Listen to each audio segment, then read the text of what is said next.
นี่เฮ็ดเปียกเลยแบบนี้แล้วประจบเนี่ยทิมน้ำจานละลายนี่วันนี้นี่เป็นประสัดเลยทิมน้ำจานเลยตายเลยบ่ได้ด้วยจื้อไว้เลยทิมน้ำจานละลาย ไปเมื่อ4 โมงว่ะผู้ใดเมื่อ4:30คือกัน ทอดชั่วโมงเมื่อ สักสี่ เขาบ่มีแห้งสิ แล้ว คิด พา ว่า เงินเดือนออกจากมือได้เพิ่นว่าทิศนี้แล้วบ่เห็นจักเทื่อ มันเดือนออกก็พอแล้วเนาะบ่เฮ็ด เฮ็ด อ่า เดือน6เฮ็ด ถ้าเงินเดือนออกคือว่าเงินเดือนออกแล้วสิบ่เฮ็ดเอง เป็นรอ คณะคุมงานน่ะคันบ่มีเวียกอยู่เฮือนอยู่ซ่านอยู่บ้านนี่ก็พอเฮ็ดอยู่ดอก4-5 แต่ ปี บ่มีเฮาบ่ได้เฮ็ดให้เฮ็ดหน้าเฮ็ดหัวเฮ็ดส่วนก็บ่ได้เฮ็ด อยู่เลย อยู่เลย สบาย แต่ว่ามันใกล้แล้วคือฮอดเพื่อนที่ฮอดลูก ก็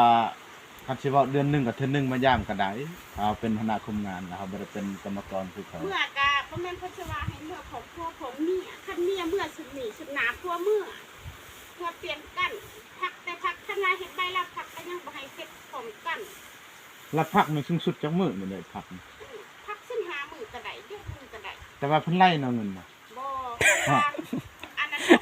นึงลงมานี่คิด1-5แต่ว่าแต่มือ1 5 7มื้อนี่ทำ วันนี้เดี๋ยวเว้าทุกตาเลย เมื่อนี่เขาบ่ไล่ โอ้ยหามื้อ วันนี้ผลงานลุกได้วันนี้เอาเว้ย เมื่อนํกันเลย ขอเสื้อ เมื่อน้ำกันผ่า เมื่เอย่างย่างเมื่อนํกันนี่ย่าง ปักคนใดลืม ตอนนี้เรากำลังที่ออกเมื่อครับเอ้ย มือย่างนี่มา นะกวดใครแยกงานมานี่เด้อกดละลายกวดนี่ ก็ได้ปกติอันนี้50คนผู้สาวก็สิ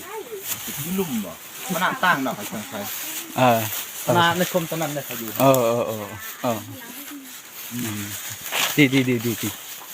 อันตรายเองขนาดอันตราย เมื่อ อันตรายเมื่อป่ะเมื่อเนาะ อยากเข้าเออมันมีของกินด้วย เว้